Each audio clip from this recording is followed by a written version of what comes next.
Look, man, after playing Tears of the Kingdom and doing some evaluation, I gotta say I'm not just buying Zelda no more. Like Nintendo done, yeah, I'm not even a three strikes you're out dude. I'm just a when I see it coming, I see it coming, and I'm done.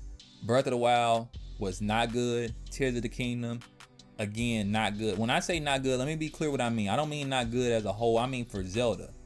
Zelda to me, this up in the nines and the tens, man. And I mean consistently. Every Zelda game I've ever beaten, there's some games I've started and because of certain situations I never finished. Like I never got a chance to finish Twilight Princess. Maybe one day I will.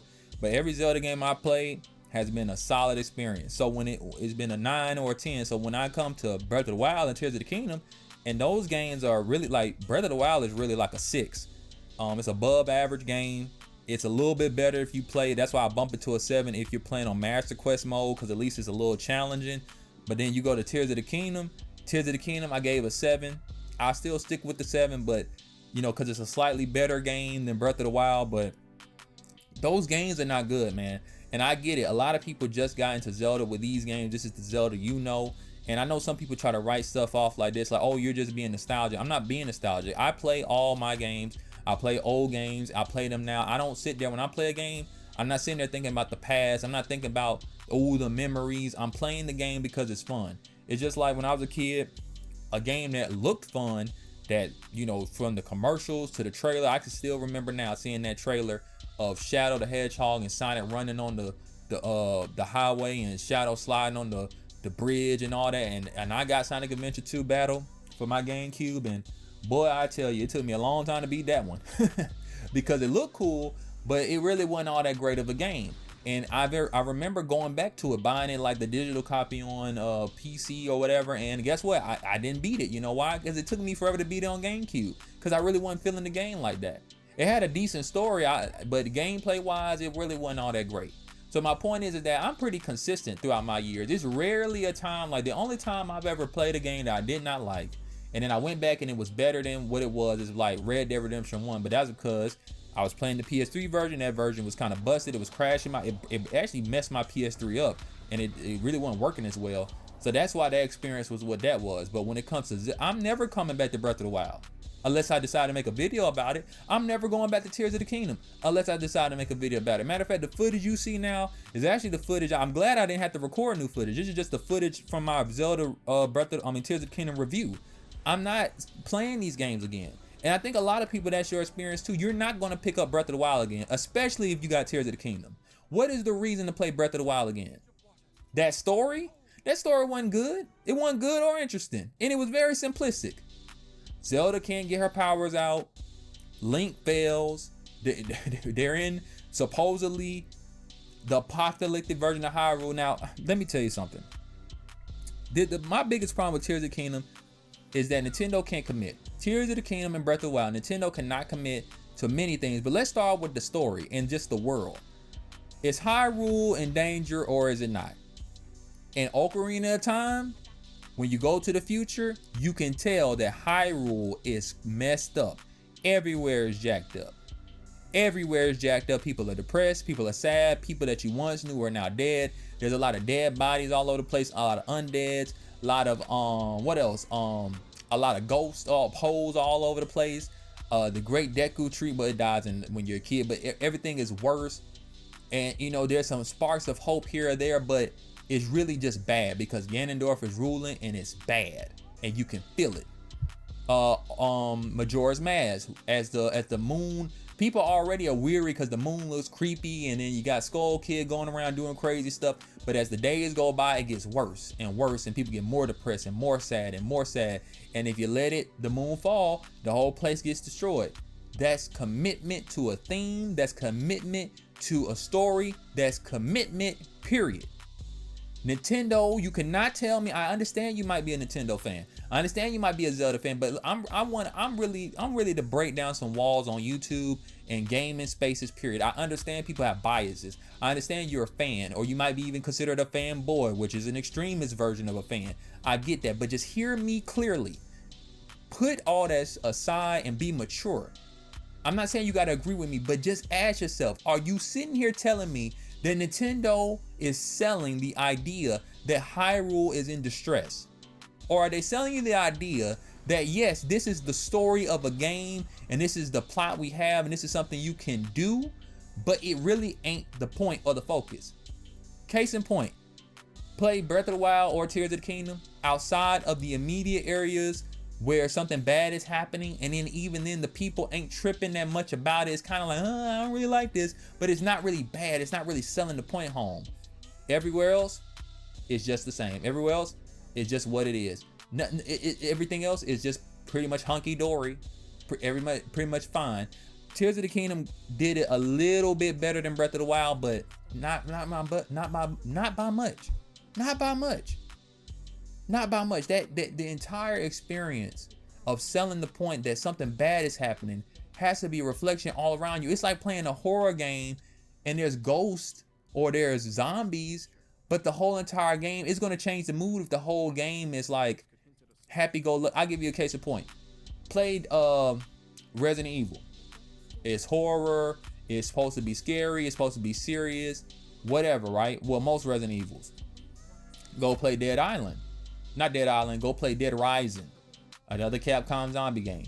Every Dead Rising is more of a, what you call it, comedic horror. It's not, you could tell like it's not really all that seriously. It's like kind of like you know, I don't know how to explain. It's like wacky, if you will. It's not that deep. And that's what, even in the story, is not that deep. It's, what's the word they use? Camp. It's camp. That's what it is. You could tell the difference.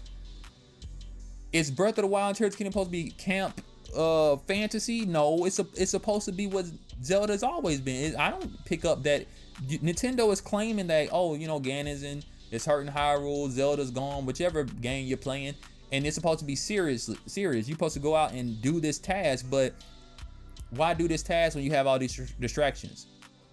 And the distractions in the main event ain't really that different.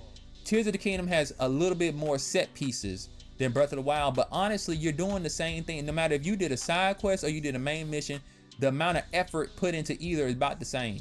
The amount of effort put into either is about the same.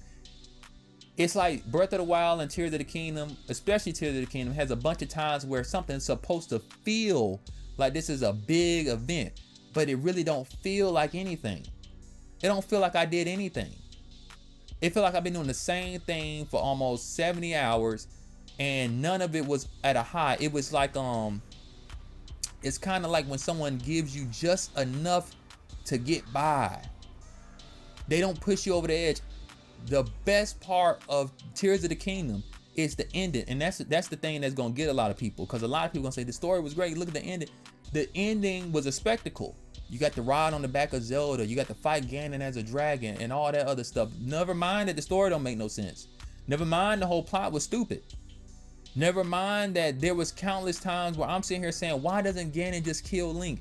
Ganon is superior to you and could get rid of you easily, but he just doesn't seem to do anything. And you know, Ganon has like the fake Zelda going around doing a bunch of bullcrap, but you ever ask yourself why he's doing that? Do they ever explain the reason?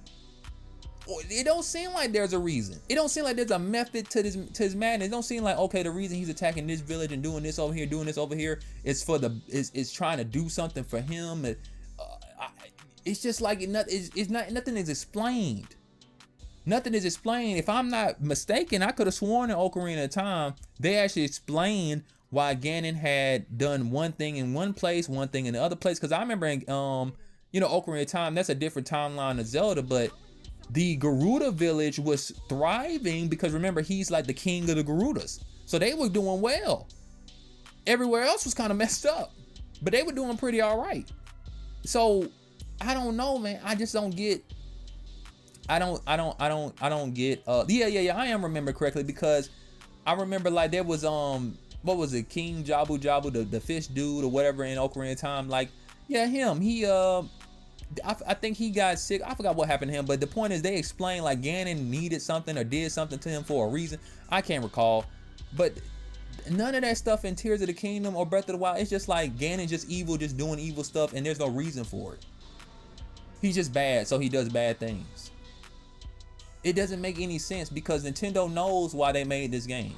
They know that the community is split. They know there's the old school Zelda fans that just want to, like, I don't mind the sandbox stuff. if Nintendo's gonna do it well. Nintendo tried to do the same thing they did with Zelda, with Mario, except for I think Nintendo learned. I think Nintendo actually cares more about Mario to learn mistakes from Mario. They don't care so much about Zelda. I'm being serious. I know Zelda's a big money maker, it's a big franchise, but I think as long as Zelda makes their money and sells, they don't really care much about Zelda. That's what I feel based upon what they're doing. Because with Mario, you could sit there and say, Mario Odyssey successful?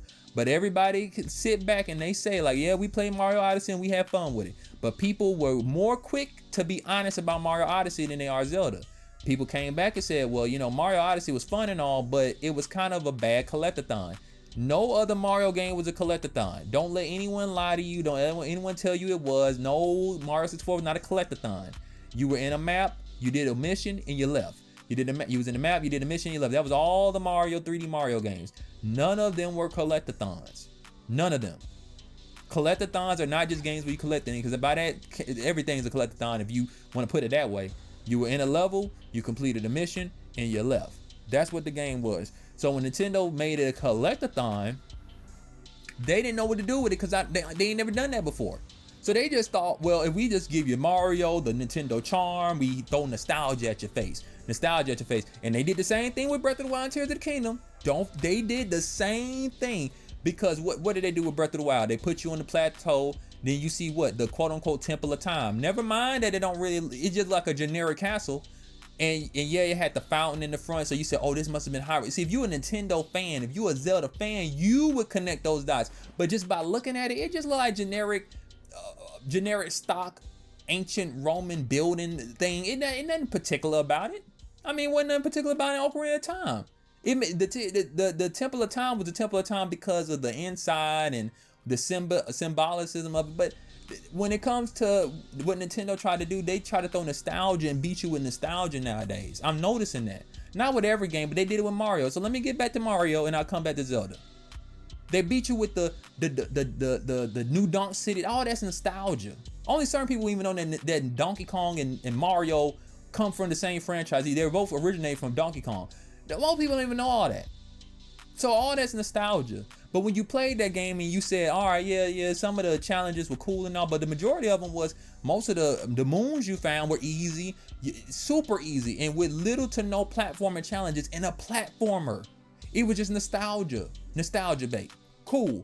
You go over to Bowser's Fury, which was more in a collectathon vein. It was not just a mission, it was a collectathon. Completely overhauled it and made that collectathon system better. That's why whenever they decide to make a new 3D Mario game, and if it's in the vein of Bowser's Fury and not Odyssey, I'm on board, because it seemed like Nintendo learned from their mistakes.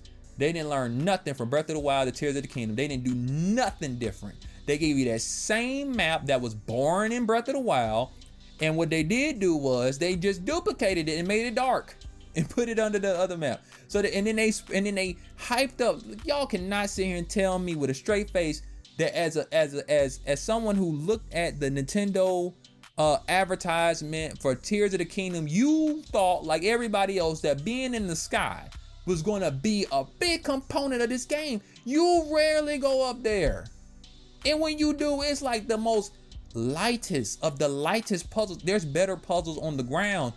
That game is just Breath of the Wild again. It's a DLC. It's a DLC.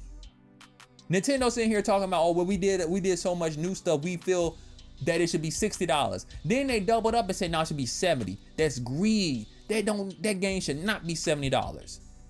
It should not be $70. You duplicated a map on the bottom, and all you did was put in slightly harder enemies at the bottom of the map, and it's boring down there. Once you get down there, you get past the game, because when I went down to the depths and I said, oh, it's dark, maybe this is supposed to be kind of like this. Go back to nostalgia. See, my brain goes back to, I'm not nostalgic, but I have a history of Zelda. So I said, oh, this is like the dark world of this Hyrule. How cool is that?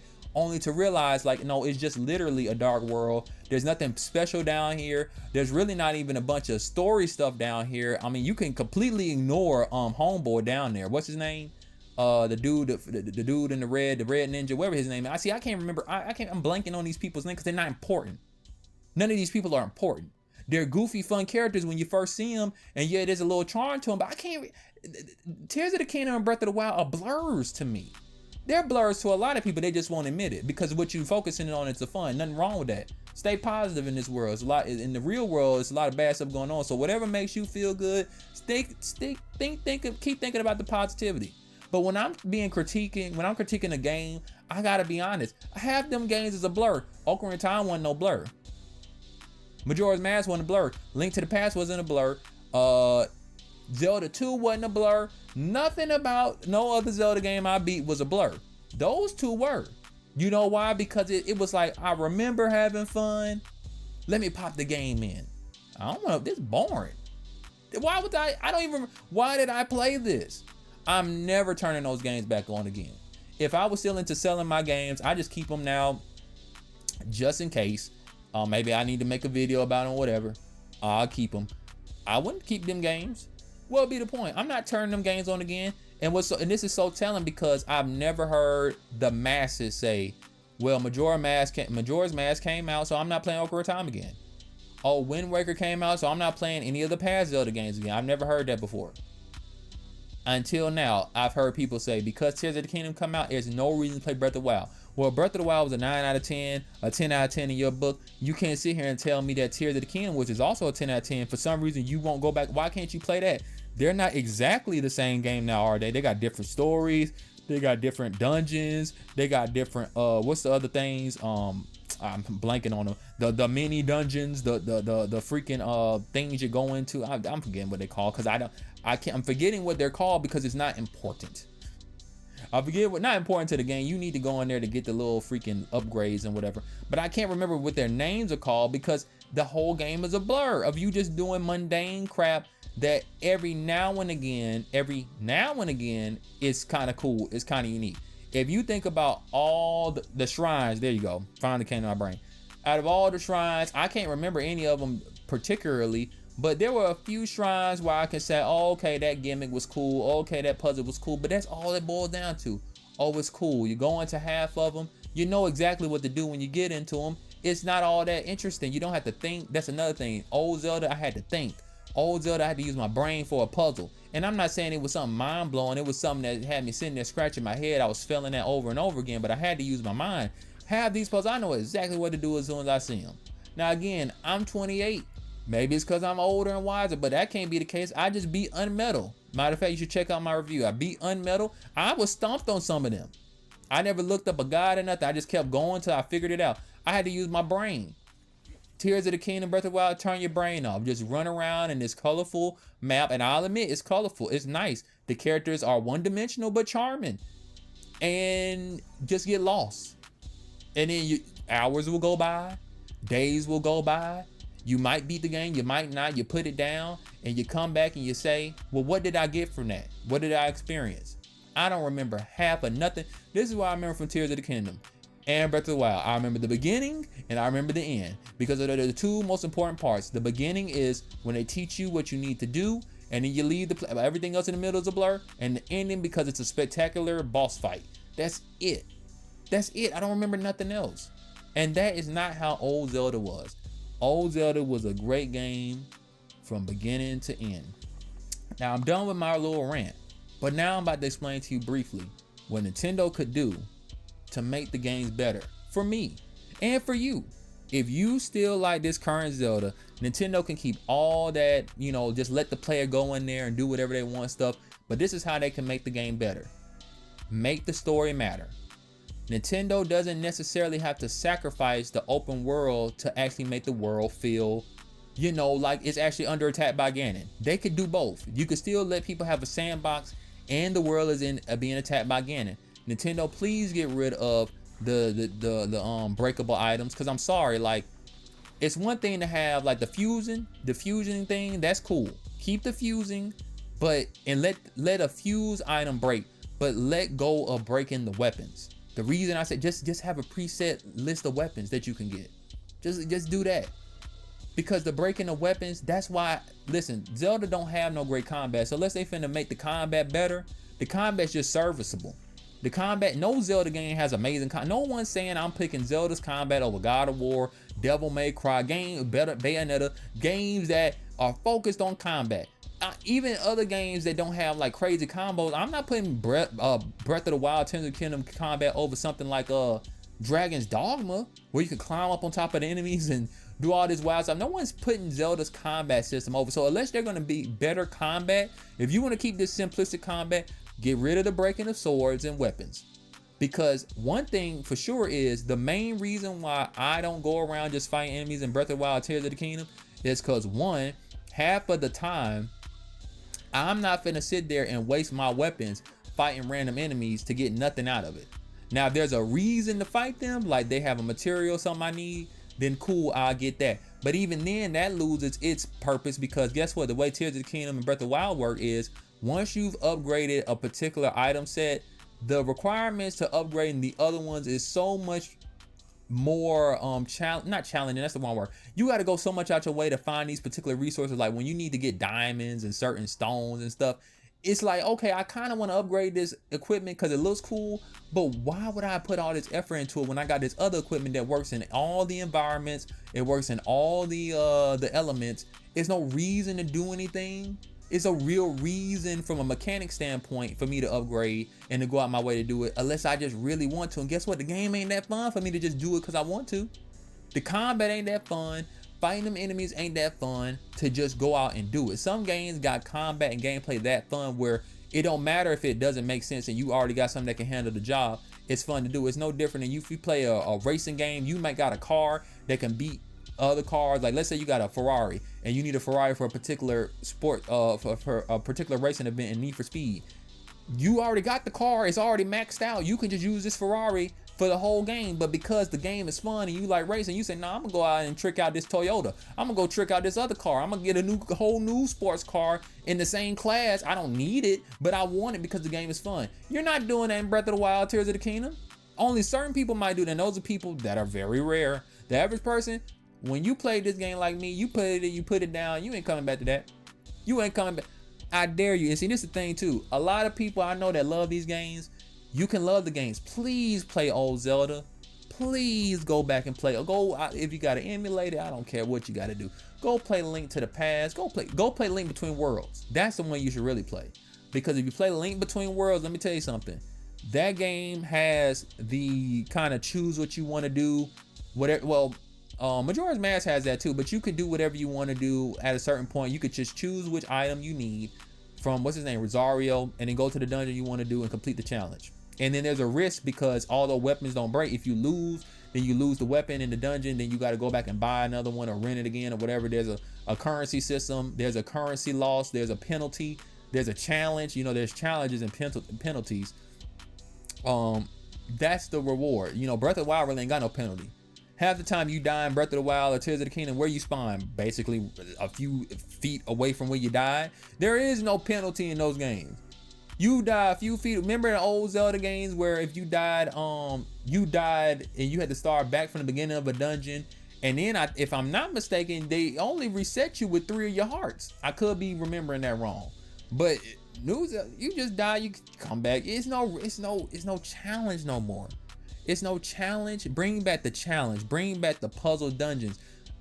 Bring back let me get some cool items like a hook shot and stuff like that. I know you're gonna say, well, you don't need a hook shot because they give you all these powers. That's another problem with the game.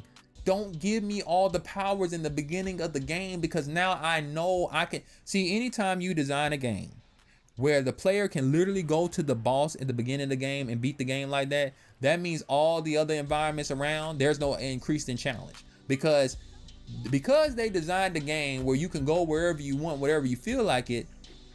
And because Nintendo has become, I ain't gonna lie, they just become a little on. They're afraid that you as a player cannot beat a challenge. So now what they've done is, okay, we're gonna let the player do whatever they want. So that means all the areas are the same difficulty, which is easy basically. And that means there's no challenge, there's no progression in anything.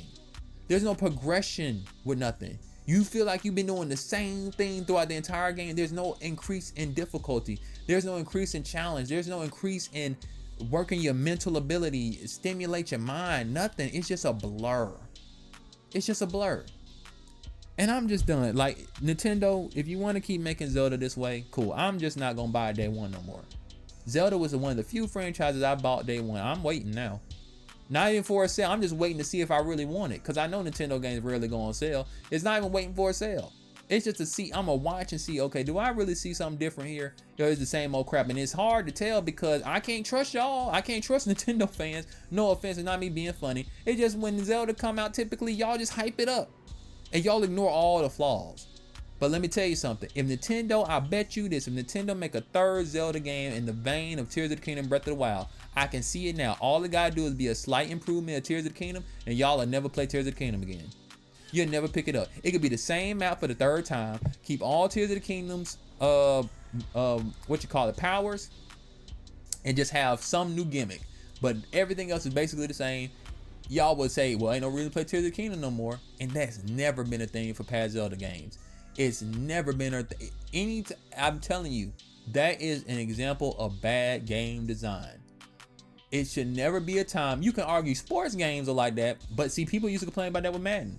Remember when people, if you are familiar with the Madden franchise, people used to complain saying, all this is a roster update. So it's the same game from last year. It's just a roster update. Like nothing's different about it. Like, cause I remember Madden 2001 for PlayStation 2. Madden 2001 for PlayStation 2 was ahead of its time and had mechanics that the other Madden started to kind of get away with. Get away from. But then they added other things. So then it was kind of like a weird decision. Do I want to play Madden 2001, which had a little bit more advanced movement, but these other Maddens got more modes? See, it was kind of like a, you know what I'm saying? Then Madden just became, oh, this is the same Madden as last year. We just updated the roster. That's what Zelda is. It's Zelda, but we updated the roster. That's crazy. I'm done, y'all.